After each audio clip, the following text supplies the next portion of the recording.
Hi, welcome back. I'm Dr. May. Today we're going to do an update on the COVID-19 pandemic. So my last video was 2 weeks ago, and wow, what a difference just a short amount of time can make. Obviously, statistic-wise, there are a lot more cases out there. We'll go over that today, but we're also learning more information about COVID-19, how to treat it, more importantly, how to prevent it, and if some of these things that we're doing with social distancing and all that are being effective. So we've got a lot to cover today, so we'll just jump right in. So let's start with statistics. So just as an update, worldwide we have over 1.5 million cases with over 88,000 deaths. In the US, we're at about 440,000 cases with 15,000 deaths. 22,000 have recovered. So compared to all the other countries that we know of right now, tracking their data, we do have the most cases in the world right now. Next is Spain at 150,000 cases and 15,000 deaths. Italy at 140,000, 18,000 deaths. And China at 80,000, 3,500 deaths. So I don't want to gloss over this. Please take a moment during your day to, when you see stats like this, not to just gloss over them. Obviously, these are people's lives, people dying. That's serious. So it's easy when we see these numbers being thrown out all the time to just kind of gloss over them and not really think about what that means. So please take a moment during your day and just think about that. Pray for the families that are involved here. By the end of this, most of us are going to know someone who's contracted the illness or have had serious side effects from it or whatnot. So we're all in this together. Let's put as many good thoughts and prayers out there as possible. So moving on, as far as the US goes, our best data right now, just because New York City is sort of the epicenter of all of this in the US at this point. So a lot of our good data crunching is coming out of New York right now. But even these numbers are changing on a daily basis. Just back last Sunday, I think there were over 4,000 new cases just reported that single day. So again, these numbers are really changing on a day-to-day basis. But as of right now, there's over 65,000 cases, over 2,500 deaths. The thing that I really wanted to kind of point out here is the numbers by age category. Now, if you remember back when, I think it was the first video, we talked about case fatality rate and some information out of South Korea at that point, and it looked like, if you're above 80, the age of 80, that's about 10% of all deaths, or the death rate was about 10%. And that number went down dramatically as you got younger. But what we're seeing here in the US, particularly in New York, is check out the hospitalization rate here under 65. So you get 23% here, 9 and 9%. So about a third of all those being hospitalized in New York City are under the age of 65. Now that's interesting because initially we thought, well, this is mostly affecting our elderly, which, yeah, that's still the case. But really, especially in the US here, we're seeing a much higher, relatively speaking, a much higher percentage of young people or people under the age of 65 getting sick and having serious side effects, being hospitalized, and unfortunately dying from this. So why is that? The reason I speculate, and others have speculated too, this is not just my theory, is we're not as healthy here in the US. I mean, let's just be frank and honest here. Our obesity rates are super high. 50% of all Americans have some type of chronic disease, whether that's diabetes, heart disease, whatnot. So, and we know that those comorbidities, those other conditions, create higher susceptibility to complications with this disease. So I'll explain why that is here with the ACE1, ACE2 receptors. But before we jump into that, just a little refresher.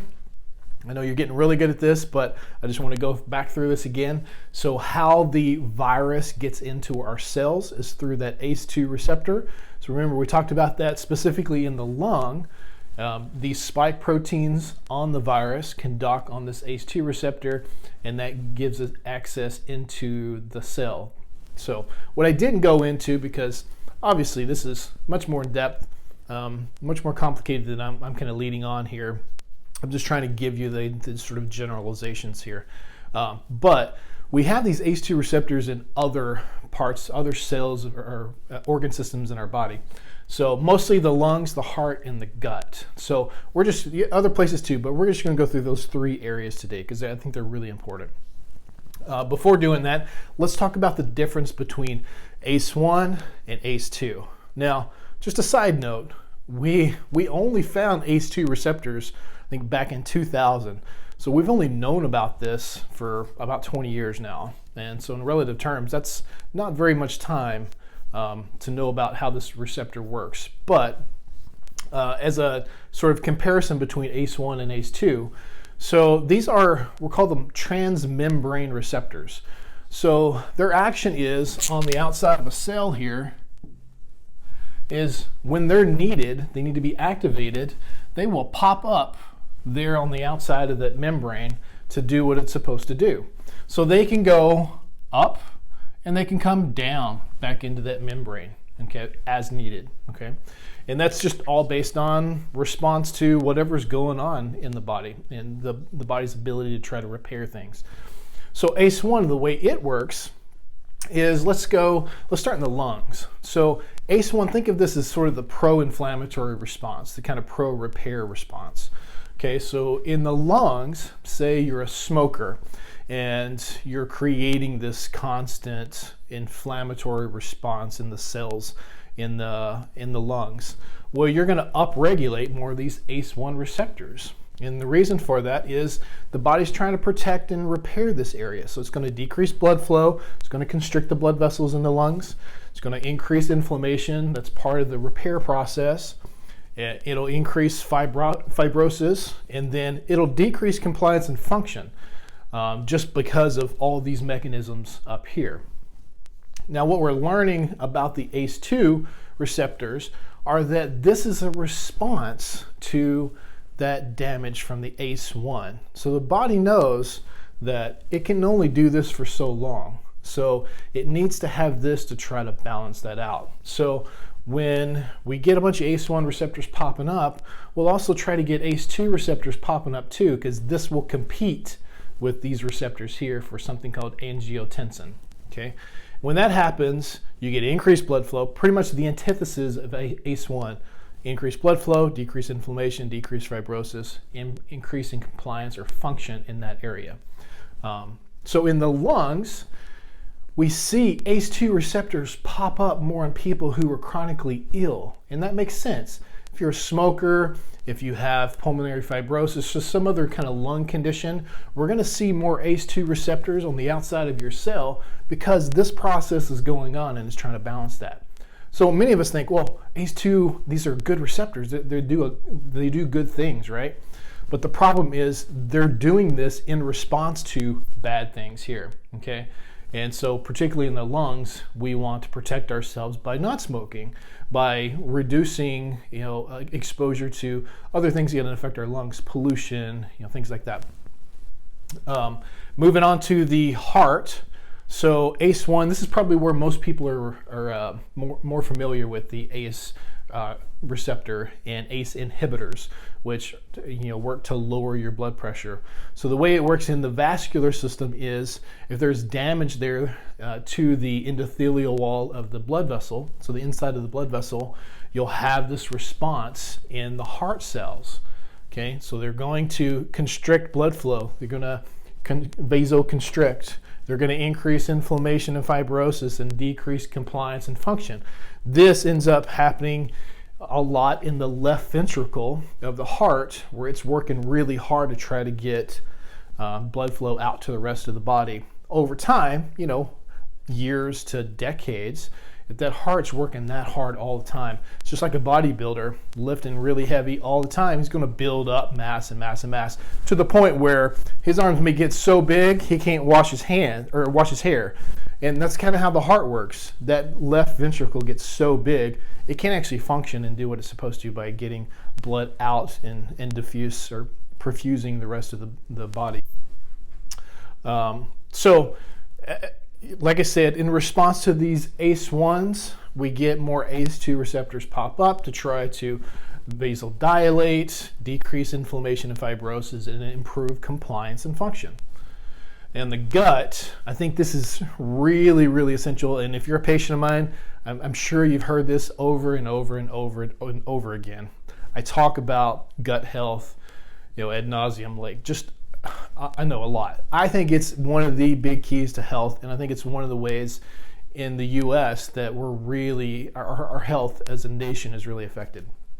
So in the gut, if there's inflammation, so let me give you an example. There have been some studies on really healthy young people in their 20s with no comorbidities, no medications, they don't have any issues, they're just healthy 20-year-olds. And what they did was they had them eat fast food, and then they measured levels of this LPS, stands for lipopolysaccharide. Now, this is an endotoxin. It's a toxin that certain bacteria in the gut release, and this damages our cells in our gut, and then can get into our bloodstream and create all kinds of inflammatory responses as well. Now we know when LPS goes up, ACE2 receptors pop out on the cells much more. Again, in response to that inflammatory process. So, especially right now, we're locked up in our homes a lot. Most of us don't want to binge eat or comfort eat with broccoli or vegetables. We're hitting the high sugar stuff, the high fat stuff, the comfort foods, the popcorn, and desserts and all that stuff. And that's exactly the kind of stuff that's going to increase inflammation, pop up more ACE2 receptors, and get it.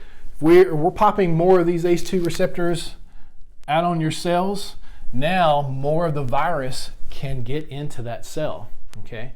So you can control the viral load to a certain extent by doing these things to help improve function in your lungs, heart, gut, everything else. And again, go back to that prevention video. This all starts with your core 4, your nutrition, eating well, lots of fruits and vegetables, watch your sugar intake, get most of your fats from plants, a plant-based diet. Still, in the supermarket, you want to stay on the outside, get those fresh foods, not the highly refined packaged foods. Activity, exercise. This is another great way to downregulate these ACE1 receptors, which will downregulate the ACE2 receptors. Get out and exercise, get moving. There's still plenty of things you can do to social distance and get out and move and exercise, okay? Make it a family thing together, okay? Sleep quality. Some of us may be staying up too late watching the news, or whatever. We've got the time. We don't have to be up early for work, so we stay up later. We don't get enough good sleep. Again, these are things that can affect our inflammatory response. And then stress management. Obviously, this is a no-brainer. Most of us are stressed thinking about this, whether we're thinking about if we're going to get it, what's going to happen if we do, or if we know family members or friends that are in that boat too. So our stress levels are going to be elevated right now for good reason. So try to put things in your day to protect yourself as best as possible, whether that's prayer, meditation, deep breathing exercises, exercise itself, any of those things, whatever works for you, do it and do it often, okay? So that's just a kind of a brief layout there of kind of what I think at this point why we're seeing Americans be more susceptible, especially our young people under 65, be more susceptible to this. It's all about prevention, people, and protecting yourself and building up that resiliency as much as you can, okay? You can do that. You do have control over that. I know there's a lot of things we can't control at this point right now, but one of the things you can control is what you put in your mouth and what you do during your day. So do that as best you can. And again, if you have feedback, comments, I'd love to hear them. Put them down below. Reach out to us. Again, we're just here for you, doing whatever we can to help you. Okay, everyone, take care. And I'll try to do these updates every week to 2 weeks as things come about. All right, take care.